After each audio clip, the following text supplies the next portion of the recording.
अपने banking regulation amendment bill के ऊपर बोलने के लिए मुझे मौका दिया और मैं यहाँ पे इस बिल का पुरजोर समर्थन इसलिए करता हूँ कि हमारे देश के यशस्वी प्रधानमंत्री जी ने और वित्त मंत्री जी ने छोटे निवेशकों का ख्याल किया। उनके बारे में पहली बार किसी ने सोचा है, ऐसा ये वातावरण इस देश में बना है।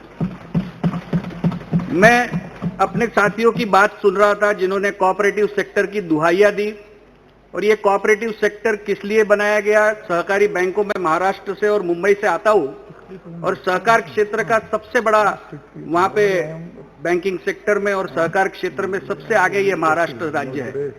लेकिन जब मेरे साथी शिव कुमार उदासी लिस्ट पढ़ रहे थे कि जिन जिन बैंकों ने पिछले कई सालों में जिन बैंकों ने छोटे निवेशकों का पैसा डुबाया है, और वो लिस्ट में बहुत सारे नाम ऐसे थे जिस पे पिछली सरकारों ने कोई योजना लाने की जरूरत थी और वो सरकारों ने किसी अमेंडमेंट को नहीं लाया। मैं हमारे प्रधानमंत्री जी और वित्त मंत्री जी का अभिनंदन करता हूं कि उन्होंने छोटे निवेशकों का ख्याल करके ये बिल यहां पे हमारे सामने लाया है। और छोटे निवेशकों की संख्या, इस कोऑपरेटिव बैंक के खातेदारों की संख्या ये 8.5 करोड़ के करीब है और 10.5 लाख करोड़ जितना इसके अंदर डिपॉजिट्स है और 7.5 लाख करोड़ जितने एडवांसेस इस बैंकों ने दिए हैं। और ये सबसे बड़ा एक ऐसा क्षेत्र है जिसमें आम आदमी का पैसा सुरक्षित रहना, जिसके बारे में प्रधानमंत्री जी ने और वित्त मंत्री जी ने ख्याल किया है कि आम आदमी का पैसा कैसे सुरक्षित रहेगा। यहाँ पे पीएमसी बैंक की बात काफी लोगों ने कही। हम मुंबई से मैं भी प्रतिनिधित्व करता हूँ, जिस मुंबई क्षेत्र में सबसे ज्यादा आत्महत्या है या जिसको कहे कि सबसे ज्यादा अफेक्टेड लोग ये हमारे कॉन्स्टिट्यूंसी से है।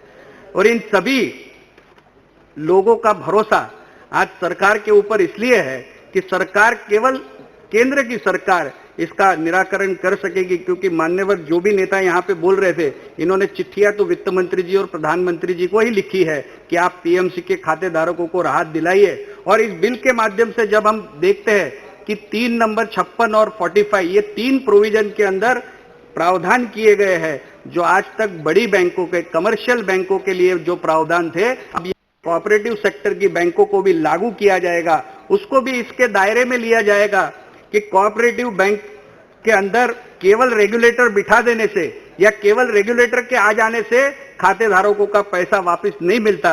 उसके रिकंस्ट्रक्शन और डीमर्जर से लगाकर सारी प्रावधान के अंदर जो रेगुलेटर बैठा है उसको पावर देने की आवश्यकता थी। और जो 3, 56 और 45 के अंदर का जो अमेंडमेंट है वो रेगुलेटर को अब ये पावर देगा कि आने वाले दिनों में इस तरह के स्कैम होते हैं तो मॉरिटोरियम पीरियड की राह न देखे बगैर इन खातेदारों का पैसा सुरक्षित उनको वापस मिले। ये इस बिल का प्रावधान है और ये सबसे बड़ा समर्थन के पात्र है। इतना अच्छा प्रावधान अगर वित्त मंत्री जी और प्रधानमंत्री जी ने देश के छोटे निवेशकों के लिए किया है तो ये सरकार की मंशा दिखाता है कि कोऑपरेटिव सेक्टर और सरकार क्षेत्र में जिन छोटे निवेशकों के पैसे हैं उसको सुरक्षित रखने का काम, उसको चौकस रखने का काम अब ये सरकार ने किया है, वो यहाँ पे ये दर्शाता है। डायरेक्टर, ये स्कैम किस तरह से हुए, तो ये सारे डायरेक्टरों ने अपने आप के डायरेक्टरों को, बैंकों के डायरेक्टरों को ही लोन ज्यादा देकर, बैंकों के डायरेक्टरों को या उनके रिलेटिव्स को लोन दे देकर इन कोऑपरेटिव बैंकों को डुबाने का काम जिन डायरेक्टरों ने किया है, ये बिल उनके ऊपर लगाम कसने का काम आज से करेगा। जब ये बिल आ जाएगा तो उसके बाद में जिन डायरेक्टरों ने शेयर होल्डिंग अदर कंपनीज में होती है उनको भी लोन न देने का प्रावधान इस बिल के कारण, इस रेगुलेशन के कारण मिलता है।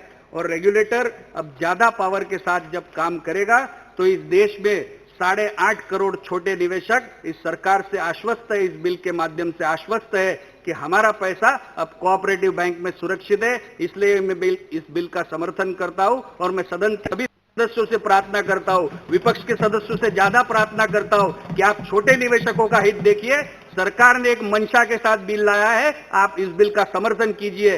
जो अच्छा काम करते हैं उसे डरने की जरूरत नहीं है, लेकिन जो बुरा काम करते हैं उस पर लगाम लगाने के लिए बिल जरूरी है। धन्यवाद। जय हिंद।